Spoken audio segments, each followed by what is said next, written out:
नमस्कार, स्वागत है आपका इंसाफ की आवाज में। मैं हूं अभिलाषा दुबे और आइए देखते हैं आज की ताजा खबर। इंस्टीट्यूशन ऑफ इंजीनियर 26 नवंबर को साक्षी में अपने परिसर में 19वें संस्करण राष्ट्रीय रचनात्मक ओलंपियाड का आयोजन करेगा। 2 साल बाद आयोजित ओलंपियाड में 20 से अधिक स्कूलों के छात्र इस मंच पर अपने डिजाइन और वैज्ञानिक कौशल का प्रदर्शन करेंगे। युवा दिमाग में रचनात्मक और नवाचार को बढ़ावा देने के लिए ओलंपियाड का आयोजन किया जा रहा है। भागीदारी छात्रों को विज्ञान और प्रौद्योगिकी के क्षेत्र में उनके कौशल को पहचानने से भी प्रोत्साहित करेगी। ओलंपियाड का विवरण गुरुवार को एक प्रेस मीट में साझा किया गया है।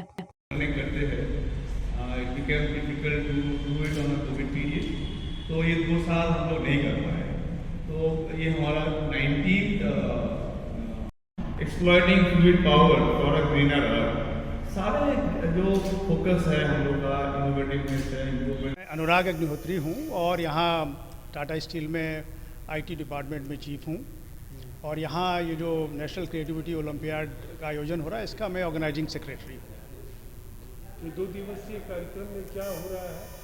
देखिए, इसमें हम चाहते हैं जो सीनियर स्कूल के बच्चे हैं देश के सारे अलग अलग भागों से यहाँ आएँ और आपस में मिलके एक क्रिएटिव प्रॉब्लम सॉल्विंग करें, जिसमें कि सीमित संसाधनों में सीमित समय के बीच में उनको एक प्रॉब्लम ऑन द स्पॉट दिया जाएगा, जिसमें कि उनको उसका एक अच्छे से अच्छा क्रिएटिव हल निकालना है और उसके फिर कैसे उसको जज किया जाएगा, उसके लिए वरिष्ठ वैज्ञानिक और टेक्निकल जो एक्सपर्ट हैं यहाँ हमारे जज करेंगे उसको।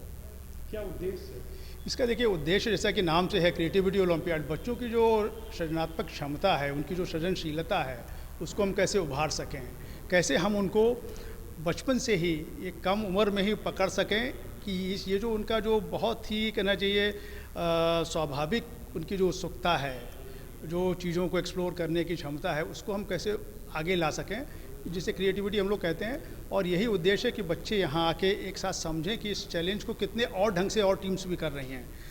एक मोटी बात उनकी समझ में आना चाहिए कि किसी एक समस्या का एक ही हल नहीं होता है, कितने ढंग से उसको किया जा सकता है और ये एक सृजनशीलता है। तो यहाँ के बच्चों को अपना तो हल देखना ही होता है, साथ ही साथ जब वो 19-20 और टीम्स को उसी चीज़ को अलग प्रकार से हल करते देखते हैं तो उनको भी लगता है ये भी एक संभावना थी, ये भी एक संभावना थी, और वो समझते हैं इसमें कितना बल है इसमें क्रिएटिविटी में।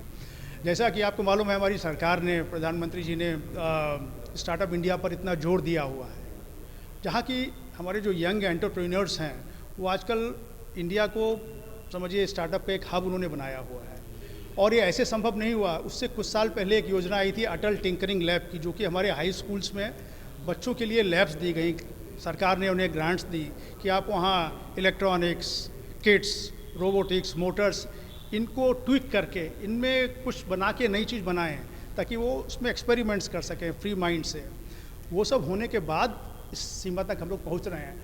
Institution of engineers Jamshedpur local centre का भी यही प्रयास है कि इसी दिशा में हम कैसे बच्चों को, स्कूली बच्चों को इस दिशा में आगे बढ़ा सकें ताकि वो उनकी सृजनशीलता आगे बढ़ सके, उनको मालूम पड़े इसकी कितनी कीमत है, ये कितनी मूल्यवान चीज़ है उनके पास जो है। तो यही हमारा प्रयास है। शेयर सर्विसेज टाटा स्टील में कार्यरत हूँ और मैं इस इंस्टीट्यूट का भी फिलहाल चेयरमैन हूँ जमशेदपुर लोकल चैप्टर का। ये जो प्रोग्राम जो नेशनल क्रिएटिविटी ओलंपियाड हम लोग कर रहा है, चलिए ये 2000 साल से चालू किया था और ये 19th है। पिछले 2 साल हम लोग नहीं कर पाए थे बिकॉज ऑफ कोविड रीज़न। हम लोग इस साल फिर से शुरू कर रहा है और चाहते हैं कि इस बार और थोड़ा सा और बढ़ा करें, जिसमें 16 इंटर स्टेट स्कूल्स पार्टिसिपेट कर रहा है और हमारे जो लोकल चैप्टर का 5 स्कूल्स है। जो अगर देखा जाए बाहर का जो स्कूल्स है, दुर्गापुर है, अलीगढ़ यूपी का है, आंध्र तिरुपति का है, बहुत जगह का है, और जमशेदपुर का हमारा 5 स्कूल है, जैसे लोयला है, DBMS है, मोतीलाल, चिन्मयी विद्यालय है।